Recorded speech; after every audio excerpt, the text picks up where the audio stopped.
Executed in 1999, this is the last meal of Joseph Ernest Atkins. Joseph was adopted by Benjamin and Gladys Atkins and lived in Charleston, South Carolina. Joseph was often beaten and berated by his adoptive father and brother. One night, Joseph and his brother Charles were visiting a friend when they got into a fight. Absolutely infuriated, Joseph left his friend's house and went back to his father's house. He got a gun and returned to his friend's house and fatally shot Charles. During the trial for his brother's murder, Joseph claimed that he was acting in self-defense. He claimed Charles reached into his back pocket where he had a gun. The jury found him guilty of murder, and he was sentenced to life in prison. 10 years later, his father, Benjamin, pleaded for Joseph's release, which led him to being released on parole. He returned to Charleston to live in his father's duplex. Over the next few years, Joseph worked several jobs and battled a terrible drinking problem. In 1985, Aaron Patterson moved into the duplex with his wife, Fatha, and their 13-year-old daughter, Karen.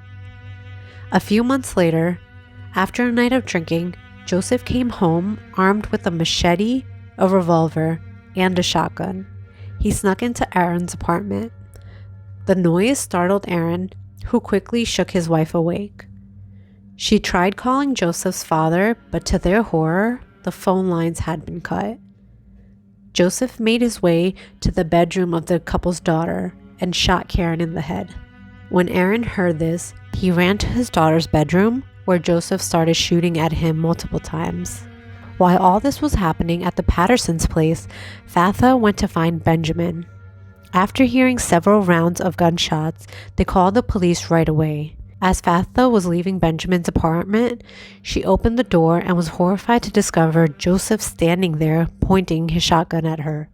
Fatha was lucky to run away as Joseph started firing, but Benjamin suffered a fatal shot to the shoulder. Karen and Benjamin were later taken to the hospital, where they both died. After shooting his father, Joseph ran to his motorcycle and fled the scene. An off-duty police officer was on his way home when he heard the gunshots and saw Joseph trying to get away. He called for backup and was able to chase down Joseph, where he was then arrested. In 1986, Joseph was convicted of 2 counts of murder, 2 counts of assault with intent to kill, 1 count of first-degree burglary, and 2 counts of unlawful possession of a weapon. His defense team argued for leniency on the grounds of his alcoholism and intoxication at the time of the murders. However, cutting the phone lines was evidence that he was well aware of his actions.